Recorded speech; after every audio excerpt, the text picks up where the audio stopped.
part of what keeps us feeling like we're separated from Source, is this habit we have of taking possession, claiming authorship.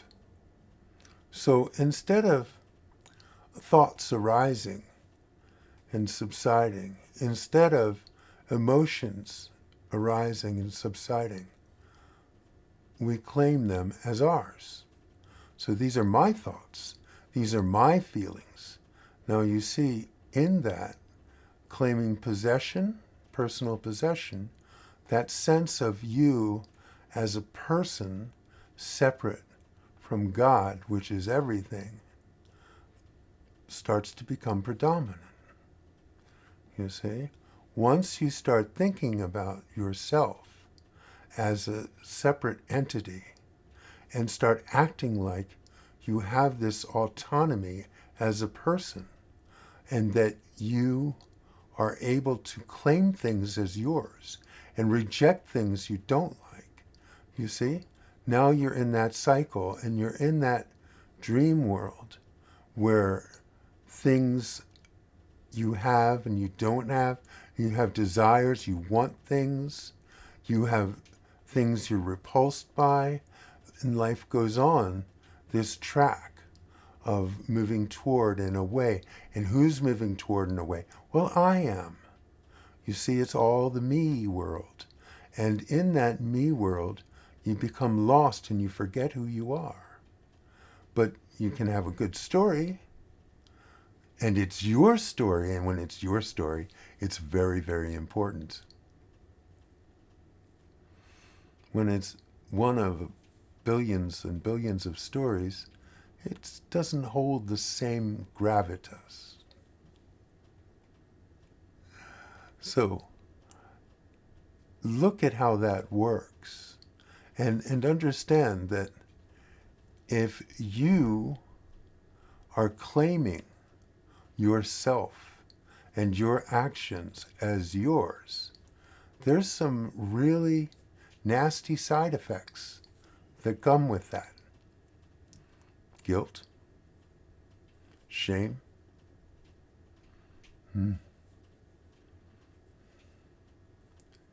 pride. These are heavy, heavy side effects, and they cause an energy, a very strong energy.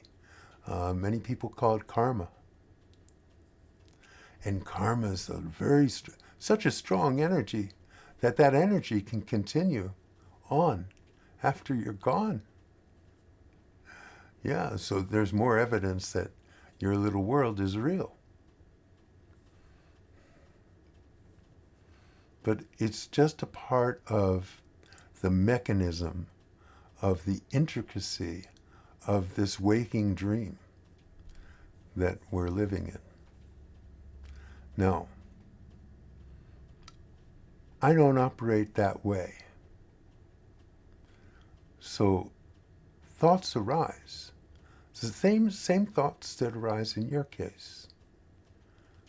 But they're just not pursued because no one claims them. No one takes possession of them.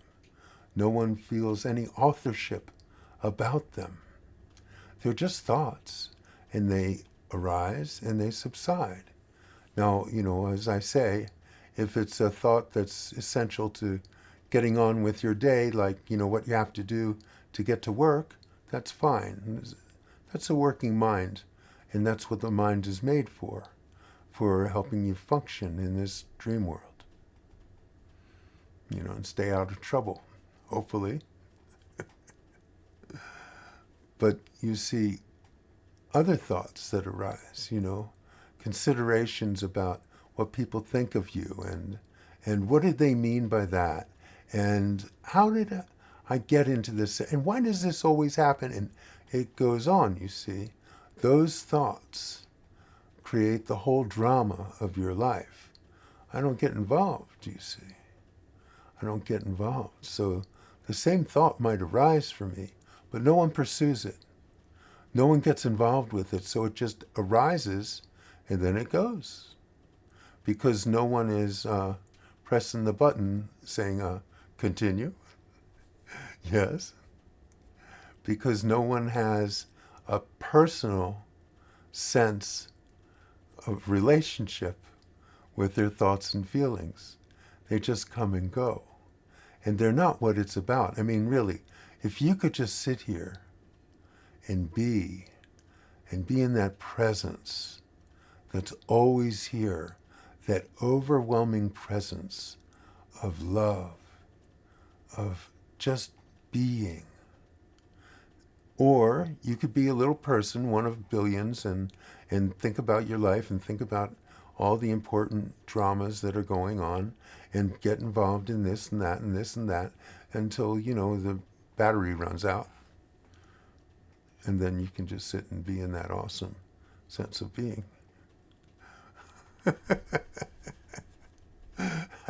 I took it in advance.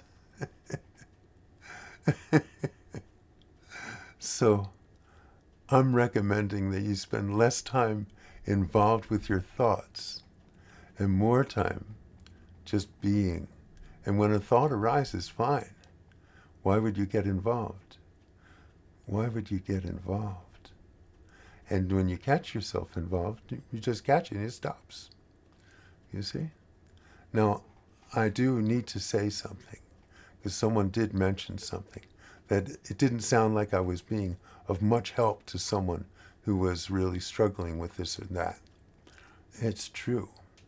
I'm not here as a psychologist. And if you've got really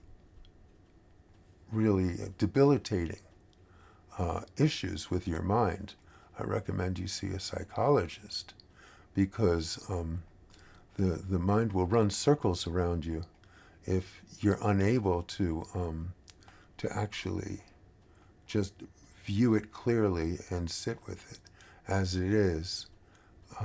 And if the mind's unhealthy enough, what I'm talking about will not be of any use at all. The last neat thing someone who's in real emotional stress needs to hear are spiritual teachings. Better just to listen and be with them, But this is you have to have a certain amount of mental health.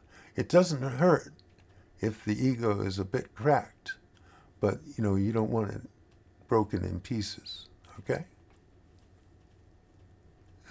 Okay, that said, so look at how you have claimed things to be yours. You understand, God never has to claim anything. Anything. That's only something a person would do.